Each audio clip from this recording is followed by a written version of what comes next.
The Wooden Railway Originals of Thomas and Friends, Episode 131. Priscilla and the Careless Cleaner.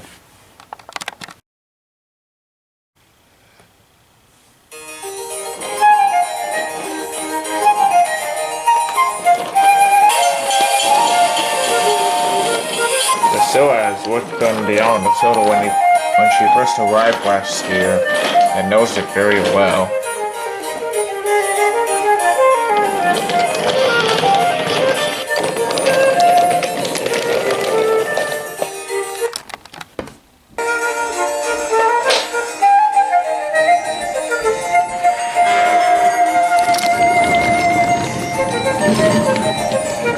So Priscilla arrived at Vickerstown Station.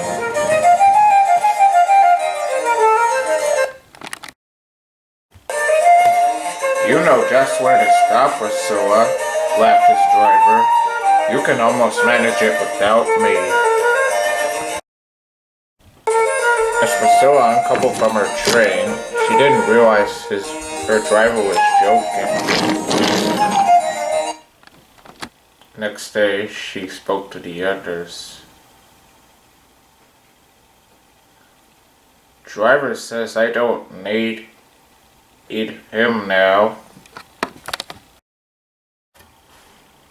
Don't be so daft, said Dana.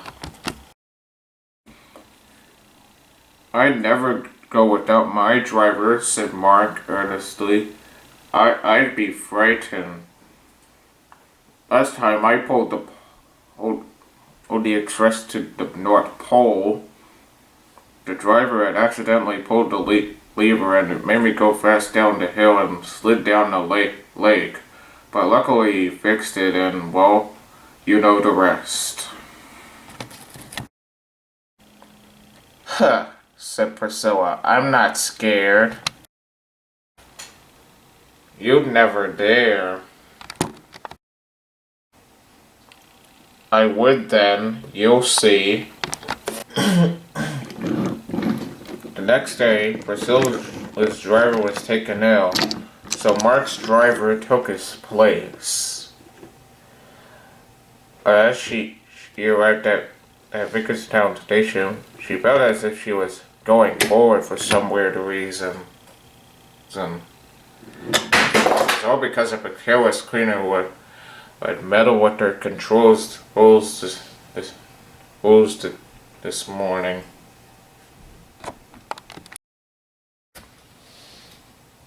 Priscilla looked around.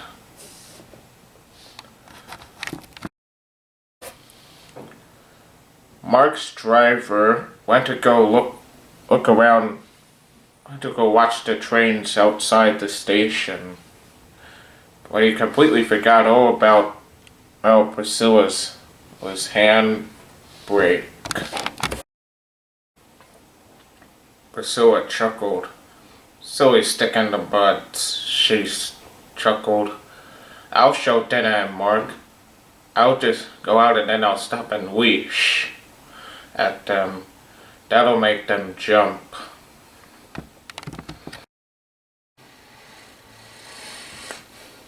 Then there was trouble. Priscilla felt as if her wheels began to move.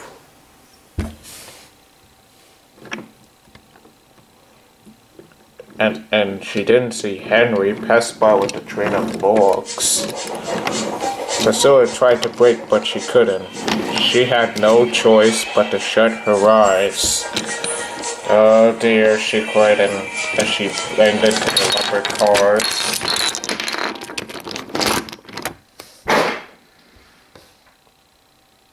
But luckily, no one was hurt. The caboose in the back of the train had tipped off the rails a little, but the conductor wasn't hurt.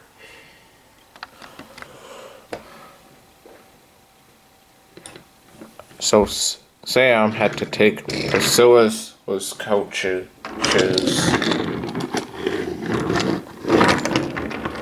As soon as he coupled up to them, he set off.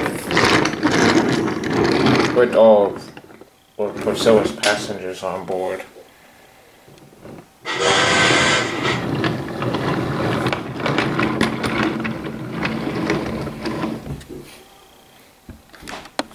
Soon Harvey arrived to clean up the mess. And then, the tank engine twins Bill and Ben arrived to help put Priscilla back on the tracks.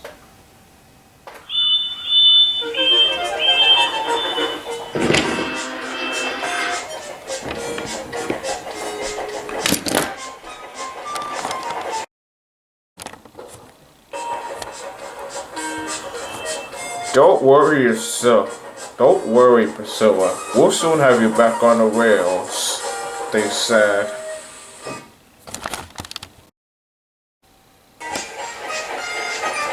With all their strength, Bill and Ben put Priscilla back on the rails in no time.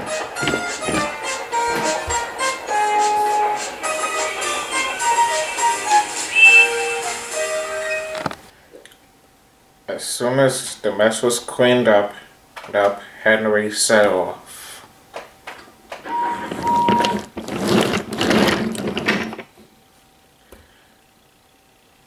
And Harvey set off back to the Sudor Search and Rescue Center.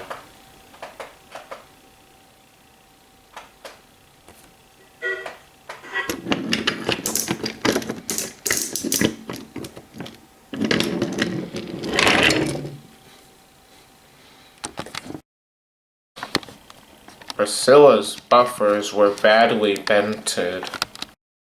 The tank engine twins felt sorry for her and set off back to the clay pits. Later that day, Dana and Mark went to go inspect the damage on Priscilla. And as soon as Sir Topham had arrived, he came to inspect Priscilla's damage, and he spoke kindly to Priscilla. The accident wasn't your fault.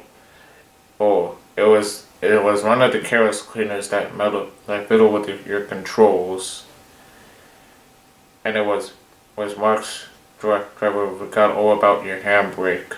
Brake.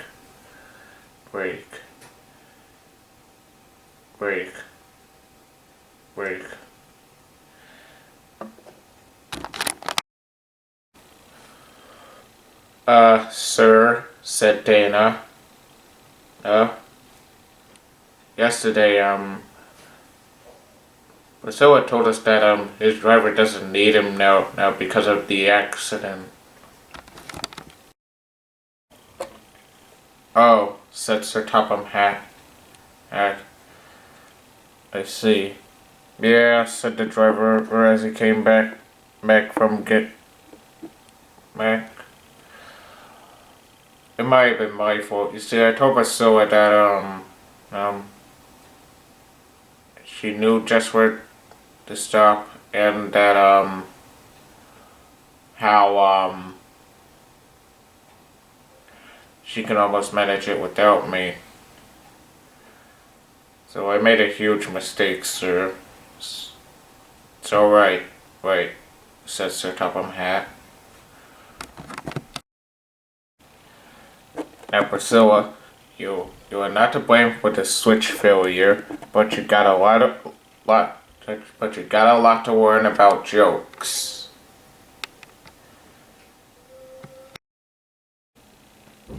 I understand, sir, said Priscilla.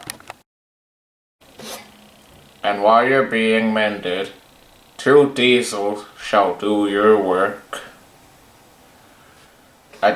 2 diesels, sir? Priscilla said. Yes, said Sir Topham Hatt. I'll send some new diesels to help you with the extra work, and they can probably handle the work alone. Thank you, sir, sighed Priscilla.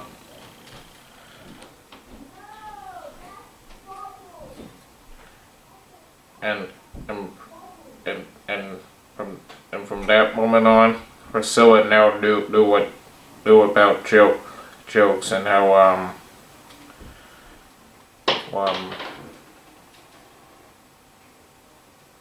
how but drivers would really know. But anyways, that's another story.